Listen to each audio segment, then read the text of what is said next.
Recent history का जो table है इम्पॉर्टेंट, जो बीपीएससी के लिए बहुत या अदर एग्ज़ाम के लिए बहुत इम्पॉर्टेंट है, उसके बारे में पढ़ेंगे। हाँ, जैसे विदेशी यात्रियों से मिलने वाले प्रमुख जानकारी, जैसे क्या टेसियस, यह ईरान का राजवैद्य था। भारत के संबंध में इसका विवरण आश्चर्यजनक कहानियों से परिपूर्ण होने के कारण अविश्वसनीय है। हेरोडोटस, इसे इतिहास का पिता कहा जाता है। इसने अपनी पुस्तक हिस्टोरिका में 5वीं शताब्दी ईसा पूर्व के भारत पारस ईरान के संबंध में वर्णन मिलता है, परंतु इसका विवरण भी अनुश्रुति और अफवाहों पर आधारित है। सिकंदर के साथ आने वाले लेखकों में नियाकस, आनेसिक्रिटस और ऑस्ट्रियोबुलस के विवरण अधिक प्रामाणिक और विश्वसनीय हैं।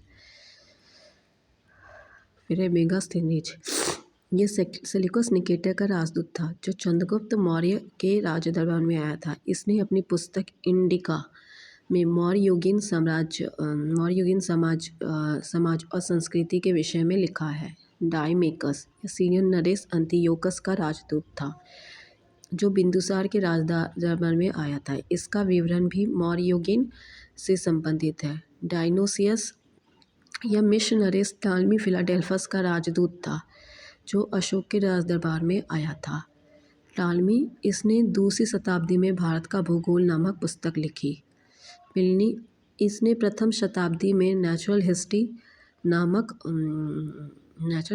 पुस्तक लिखी और इसने भारतीय पशुओं, पेड़ पौधों, खनिज पदार्थों आदि के बारे में विवरण मिलता है।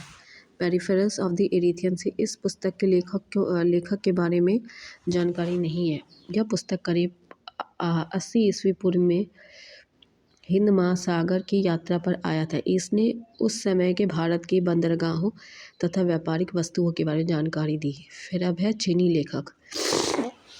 ये क्वेश्चन भी पूछता है कि चीनी कौन कैसे आए। तो फाहियान सबसे पहले, फिर सेंगयुंगन, फिर हेनसांग, फिर इत्सिंग।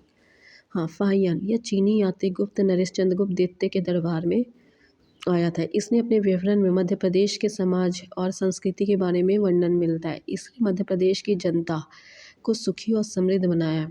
यहाँ 14 वर्ष तक भारत में रहा। संयोगन, यह 500 ईसा पूर्व में भारत आया। इसने अपनी 3 वर्षों की यात्रा में बौद्ध धर्म की प्राप्तियाँ एकत्रित की। हेनसांग, यह हर्षवर्धन के शासनकाल में भारत आया। हेनसांग 629 में चीन से भारत के लिए प्रस्थान किया और लगभग 1 वर्ष की यात्रा के बाद सर्वप्रथम वह भारतीय राज्य कपीशा पहुंचा। भारत में 15 वर्ष तक ठहर कर 645 में चीन लौट गया। वह बिहार में नालंदा में स्थित नालंदा विश्वविद्यालय में अध्ययन करने और भारत से बौद्ध ग्रंथों को एकत्र कर ले जाने के लिए आया था। इसका भ्रमण वृत्तांत सीयूकी के नाम से प्रसिद्ध है, जिसमें 138 देशों का विवरण मिलता है।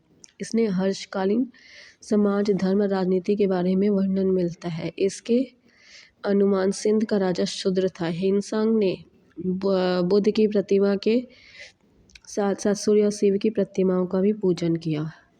हेनसांग के अध्ययन के समय नालंदा विश्वविद्यालय के कुलपति आचार्य शीलभद्र थे। यह विश्वविद्यालय बौद्ध धर्म के लिए प्रसिद्ध था। इत्सिंग, यह 7वीं शताब्दी के अंत में भारत आया। इसने अपनी विवरण में नालंदा विश्वविद्यालय, विक्रमशिला विश्वविद्यालय तथा अपने समय के भारत का वर्णन किया। फिर अब है अरबी लेखक अल-बेरूनी, मोहम्मद गजनवी के साथ भारत आया था। अरबी में लिखी उसकी कृति किताबुल हिंद, ये तहकीर-ए-हिंद, भारत की खोज, आज भी इतिहासकारों के लिए महत्वपूर्ण है स्रोत है। यह एक विस्तृत ग्रंथ है जो धर्म, दर्शन, त्यौहारों, खगोलीय विज्ञान, कीमिया, रीति रिवाज और प्रथाओं और सामाजिक जीवन, भारत तौल और मापन विधियों, मूर्तिकला, कानून, मापतंत्र, विज्ञान आदि विषयों के आधार पर 80 अध्यायों में विभाजित है। इसमें राजपूतकालीन समाज, धर्म, रीति रिवाज, राजनीति आदि पर सुंदर प्रकाश डाला गया है। इब्न तूता, इसने अरबी भाषी में लिखा गया है। उसमें यात्रा वृत्तांत है जिसे रहला कहा गया है। इसके यात्रा वृत्तांत को 14वीं शताब्दी में भारतीय उपमहाद्वीप के सामाजिक और सांस्कृतिक जीवन के विषय में बहुत ही प्रचुर और सबसे रोचक जानकारी देता है।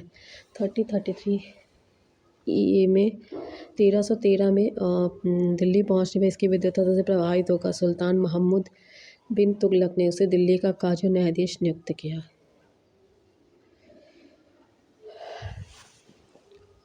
अन्य लेखक तारानाथ, ये एक तिब्बती लेखक था। इसने कंगियूर और तंगियूर नामक ग्रंथ की रचना की। इसने भारतीय इतिहास के बारे में जानकारी मिलती है। मार्को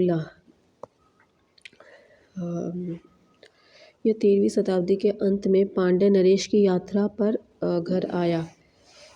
इसका विवरण पांड्य इतिहास के अध्ययन के लिए उपयोगी है। फिर है पुरातत्व, हाँ ठीक है। फिर ये भी इम्पोर्टेंट है, अभिलेख और शासक। हाथीगुम्फा अभिलेख तथ्य रहित अभिलेख है, कलिंग नरेश खारवल। जूनागढ़ अभिलेख रुद्रदमन। नासिक अभिलेख गौतमी बालश्री। प्रयाग अभिलेख समुद्रगुप्त। ऐहोल अभिलेख पुलकेशिन द्वितीय। मंदसौर मालवा नरेश यशोवर्मन। ग्वालियर अभिलेख प्रतिहार नरेश भोज। बेतिया जूनागढ़ अभिलेख स्कंदगुप्त। देवपड़ा अभिलेख बंगाल शासक Vijay Singh. Thanks for watching.